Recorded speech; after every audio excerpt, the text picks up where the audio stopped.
Imagine this. It's a humid Texas night in 1987.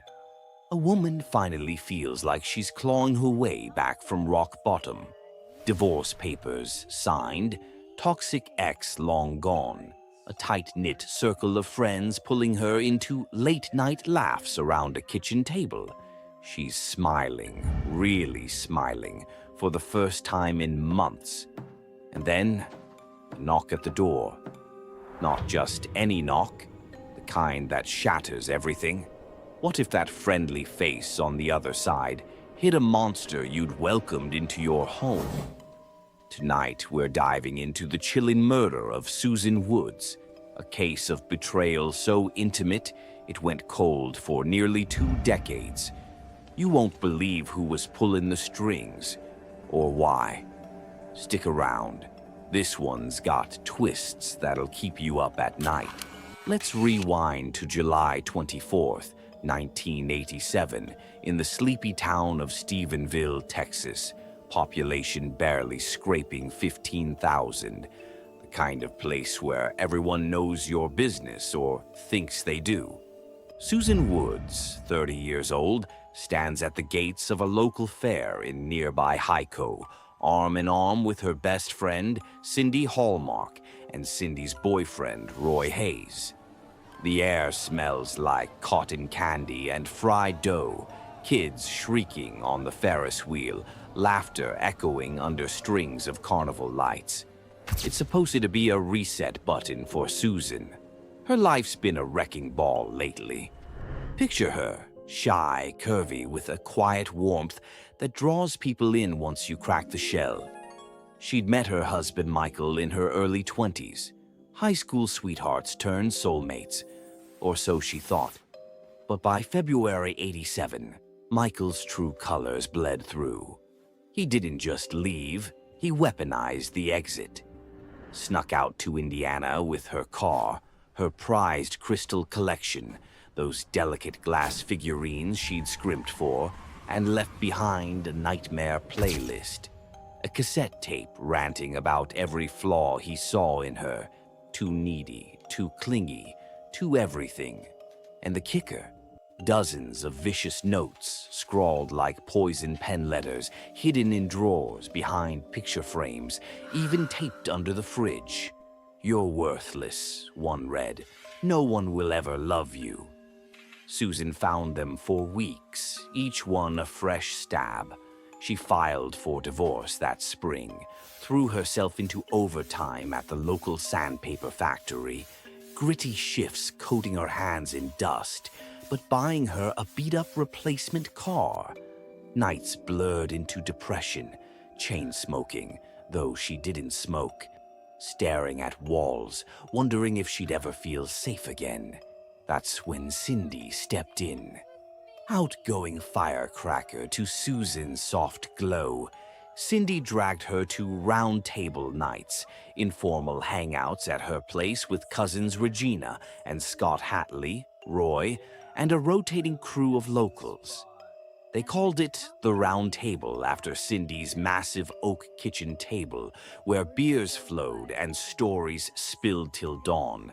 Susan felt like an outsider at first, third wheel in a family she'd married into by proxy. But they folded her in. Jokes about bad exes, shared plates of nachos, Scott's quiet quips that always landed just right. For the first time, Susan belonged. She started missing fewer shifts, forcing smiles that turned real. That fair night, it started rocky, Cindy's gut twisted with unexplained dread. "Something bad's coming," she whispered, eyeing the crowds like shadows hid teeth. Rides spun, games clanged, but the vibe soured. Roy, ever the peacemaker, suggested bailing for Stephenville's Dairy Queen. Ice cream sundaes under fluorescent lights, chocolate dripping down chins, Cindy force-feeding Roy till he begged mercy. Susan watched, heart light for once.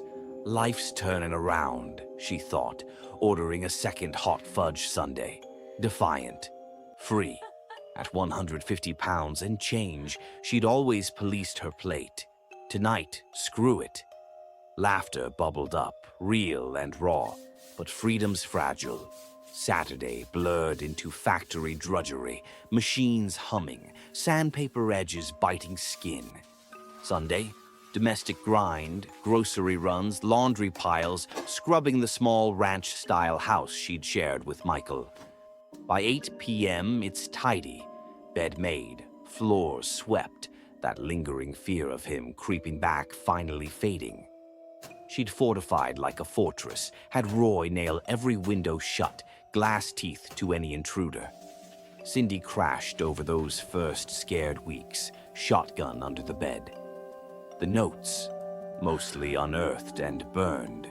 Susan sinks into the couch, TV flickering some mindless sitcom, remote in hand. Peace. Then, knock knock. She pads to the door, peers through the peephole. It's someone she knows, trusts even. "Come on in," she says, voice warm. They settle on the couch, snacks rustle from the kitchen.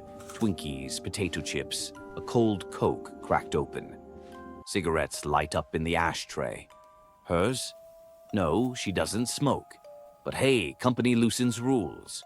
Chat flows easy at first. Fair recaps, round-table gossip, that lingering high from Friday's laughs.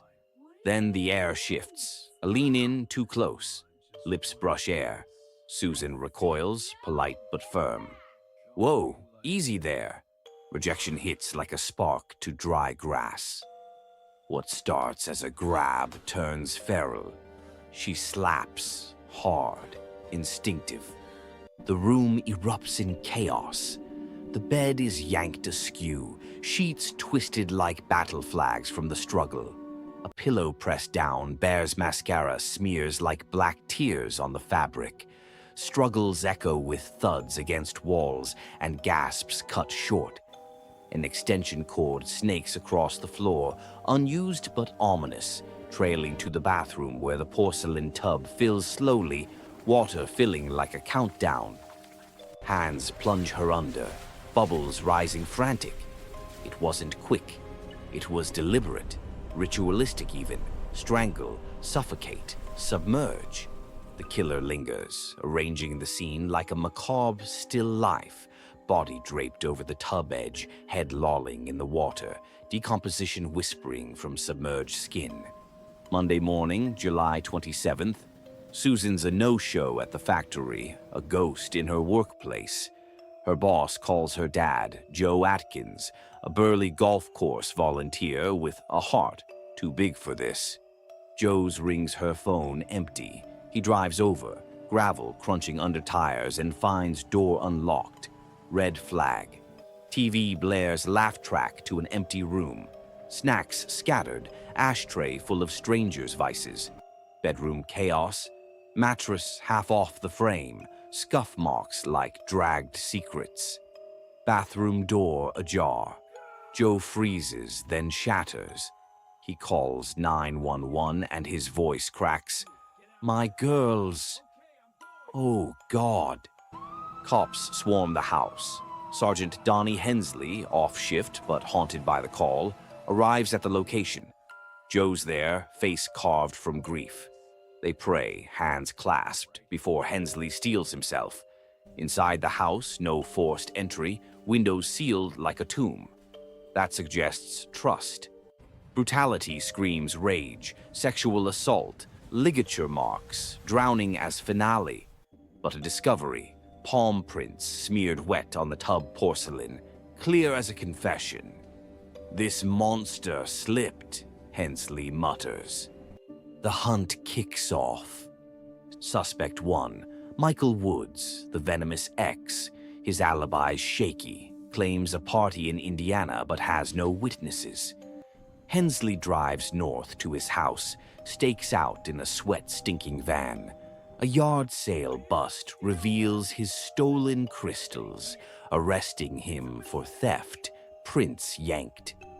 Suspect 2, J.C. Bowman, rebound guy Susan dumped for being handsy. He matches the build of a shadowy figure spotted near her block. Coke drinker, smoker, the scene fits like a glove. prints are submitted. Suspect 3, Roy Hayes, round table regular, big guy with a Dungeons and Dragons alibi. In 1987, that game's satanic, stirring ritual vibes. He was eager to map break-in spots on her house. Prints are submitted too. Weeks go by. The lab in Fort Worth is backlogged like hell. But results land. Nothing. No matches. Michael fumes from custody, released on a technicality. JC vanishes into civilian life. Roy's cleared, but the D&D shadow lingers. Case ices over. Hensley retires. Joe's visits taper to ghosts. 19 years of silence. Fast forward to 2006. Lieutenant Don Miller dusts off the box. Faded photos, yellowed reports, phantom prints mocking from plastic sleeves. No national database then, just hunches. But now FBI's IAFIS holds every arrest, every ink-smudged card in America. Miller uploads the evidences. Days later, hit. A man named Scott. Name rings no bells until he digs deeper. Cross-references, round table logs, funeral guest lists. And there it is. The killer wasn't an ex or fringe creep. It was family. Cindy's cousin, Susan's quiet supporter. Scott Hatley, 22 then, awkward charmer in the group, nodding to her divorce woes, cracking beers, making her laugh with dumb jokes. Why? Scott's darkness festered young. Isolation, whispers of inadequacy, booze as crutch. 80s satanic panic fueled it. He dabbled, candles in pentagrams, half-drunk pleas to the devil. Susan's smile at that last round table. Lifeline or trigger? Booze-fueled, he drove that night to her door. Rejection flipped the switch. Rage poured out, not just murder, but claiming. He got arrested June 2006. Scott, 41 now, got sentenced for 30 years, but got out in 11 years for good behavior. In 2020, cancer claimed him in a rusted RV, diaries spilled like final breaths. Pages rant demons, devil deals, outside force, shoving him. What chills deepest? Scott wasn't a stranger. He grieved with them, tears at her funeral, arms around Cindy. Susan's story screams to check the quiet ones, the nods hiding knives. Today, in our hyper-connected world, friend groups glow on feeds, but shadows lurk. How many Susans smile at the wrong door? If you enjoyed this story, hit like, subscribe for more cold case deep dives. Drop in comments. Ever had a friend turn monster? Stay safe.